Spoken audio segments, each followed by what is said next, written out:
Hoy es 24 de abril y es día de San Fidel de Sigmaringa. Nació en Sigmaringen, Alemania, en 1577. Tenía una inteligencia muy vivaz y fue enviado a estudiar a la Universidad de Friburgo, donde obtuvo doctorados en ambos derechos y luego llegó a ser profesor muy estimado de filosofía y letras. Durante 6 años, fue encargado de la educación de varios jóvenes de las familias principales de Suabia, Alemania, a los cuales llevó por varios países de Europa para que conocieran la cultura y el modo de ser de las diversas naciones. Sus alumnos se quedaban admirados del continuo buen ejemplo de su profesor, en el cual no podían encontrar ni una palabra ni un acto que no fueran de buen ejemplo. Como abogado, Fidel se dedicó a defender gratuitamente a los pobres que no tenían con qué costearse un defensor. Su generosidad era tan grande que la gente lo llamaba el abogado de los pobres.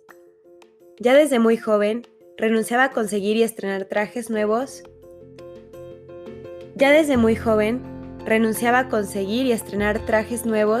y el dinero que con eso ahorraba lo repartía entre los más necesitados. Jamás en su vida de estudiante ni en sus años de profesional tomó licor, ni nadie lo vio en reuniones mundanas o que ofrecieran peligro para la virtud. Sus compañeros de abogacía se admiraban de que este sabio doctor nunca empleaba palabras ofensivas en los pleitos que sostenía. Un día el abogado, contrario a un pleito, le ofreció en secreto una gran cantidad de dinero, con tal de que arreglaran los dos en privado y se le diera la victoria al rico que había cometido la injusticia. Fidel se quedó aterrado al constatar lo fácil que es para un abogado el prestarse a trampas y vender su alma a Satanás por unas monedas como lo hizo Judas, y dispuso dejar la abogacía y entrar de religioso capuchino. Tenía 35 años. Dividió sus importantes riquezas en 2 partes. La mitad la repartió a los pobres, y la otra mitad al señor obispo para que hiciera un fondo para costear los estudios de seminaristas pobres. Habiendo sido tan rico y tan lleno de comodidades, se fue a vivir como el más humilde y pobre fraile capuchino. Le pedía constantemente a Dios que lo librara de la tibieza y le suplicaba a nuestro Señor que no lo dejara perder el tiempo en inutilidades y que lo empleara hasta lo máximo en propagar el reino de Dios. Le gustaba repetir la famosa frase de San Bernardo: «Sería una vergüenza que habiendo sido coronado de espinas mi capitán Jesucristo, en cambio yo, que soy su soldado, viviera entre comodidades y sin hacer sacrificios». En Friburgo consiguió la conversión de muchos protestantes, y la gente se quedó admirada cuando llegó la peste del cólera, pues se dedicaba de día y de noche a asistir gratuitamente a todos los enfermos que podía. Su austeridad o dominio de sí mismo era impresionante. Su fervor en la oración y en la Santa Misa conmovían a los que lo acompañaban. La gente veía en su persona una superioridad interior que les impresionaba. Su predicación conseguía grandes frutos porque era sencilla, clara, fácil, práctica, suave y amable, pero acompañada por la unción o fuerza de conmover que proviene de quien antes de predicar reza mucho por sus oyentes y después de la predicación sigue orando por ellos. Era tal el atractivo de sus sermones que hasta los mismos herejes iban a escucharlo. Pero este atractivo fue el que llenó de envidia y rabia a sus opositores y los llevó a escogerlo a él entre todos los compañeros de misión para martirizarlo. Diríamos las personas no tan santas de manera impresionante, que es la prudencia simplemente humana, ese andar haciendo cálculos para no excederse en desgastarse por el reino de Dios. Los santos no se miden. Ellos se enamoran de Cristo y de su religión y no andan dedicándose a darse a cuentagotas, sino que se entregan totalmente a la misión que Dios les ha confiado. Y esto le sucedió a Fidel. Cada poco le llegaban tarjetas como esta: «Recuerda que está predicando en tierras donde hay muchos protestantes, evangélicos, calvinistas y demás herejes. No hable tan claro en favor de la religión católica si es que quiere seguir comiendo tranquilamente su sopa entre nosotros». Pero él seguía incansable enseñando el catecismo católico y previniendo a sus oyentes contra el peligro de las sectas de evangélicos y demás protestantes. Tenía que prevenir a sus ovejas contra los lobos que acaban con las devociones católicas. Al saber en Roma los grandes éxitos del padre Fidel, que con sus predicaciones convertía a tantos protestantes, lo nombraron jefe de un grupo de misioneros que tenía que ir a predicar a Suiza, nido terrible de protestantes calvinistas. Lo enviaba a la Sagrada Congregación para la propagación de la fe. En la ceremonia, con la cual lo despedían solemnemente al empezar su viaje hacia Suiza, Fidel dijo en un sermón: «Presiento que voy a ser asesinado, pero si me matan, aceptaré con alegría la muerte por amor a Jesucristo y la consideraré como una enorme gracia y una preferencia de nuestro Señor».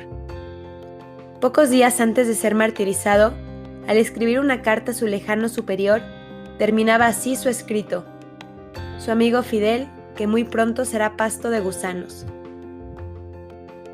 Al llegar a Suiza, empezó a oír rumores de que se planeaba asesinarlo porque los protestantes tenían gran temor de que muchos de sus adeptos se pasaran al catolicismo al oírlo predicar.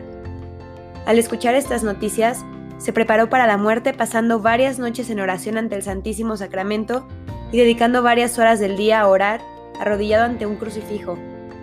La santidad de su vida lo tenía ya bien preparado para ser martirizado.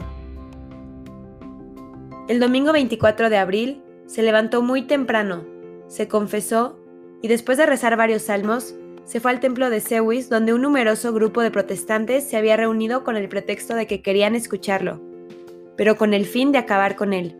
Al subir al sitio del predicador, encontró allí un papel que decía: «Este será su último sermón. Hoy predicará por última vez». Se armó de valor y empezó entusiasta su predicación. El tema de su sermón fue esta frase de San Pablo: «Una sola fe, un solo Señor, un solo bautismo». Efesios capítulo 4, versículo 5. Y explicó brillantemente cómo la verdadera fe es la que enseñan los católicos y cómo el único Señor es Jesucristo, y que no hay varios bautismos como enseñan los protestantes que mandan rebautizar a la gente. Aquellos herejes temblaban de furia en su interior y uno de los oyentes le disparó un tiro, pero equivocó la puntería. Fidel bajó del sitio desde donde predicaba y, sintiendo que le llegaba el fin, se arrodilló por unos momentos ante una imagen de la Santísima Virgen. Quedó como en éxtasis por unos minutos y luego salió por una pequeña puerta por la sacristía detrás del templo. Los herejes lo siguieron a través del pueblo gritándole: «Renuncia a lo que dijo hoy en el sermón o lo matamos». Él les respondió valientemente: «He venido para predicar la verdadera fe y no para aceptar falsas creencias. Jamás renunciaré a la fe de mis antepasados católicos». Aquel grupo de herejes, dirigidos por un pastor protestante, le gritaba: «O acepta nuestras ideas o lo matamos». Él les contestó: «Ustedes verán lo que hacen. Yo me pongo en manos de Dios y bajo la protección de la Virgen Santísima. Pero piensen bien lo que van a hacer, no sea que después tengan que arrepentirse muy amargamente». Entonces un montón de protestantes lo atacó con palos y machetes y lo derribaron por el suelo entre un charco de sangre. Poco antes de morir, alcanzó a decir: «Padre, perdónalos». Era el 24 de abril del año 1622. Dios demostró la santidad de su mártir, obrando maravillosos milagros junto a su sepulcro. Y el primer milagro fue que aquel pastor protestante que acompañaba a los asaltantes se convirtió al catolicismo y dejó sus errores. Señor Dios, que te has dignado conceder la palma del martirio a San Fidel de Sigmaringa cuando, abrazado en tu amor, se entregaba a la propagación de la fe. Concédenos, te rogamos, que arraigados como Él en el amor, lleguemos a conocer el poder de la resurrección de Jesucristo. Amén. San Fidel de Sigmaringa, ruega por nosotros.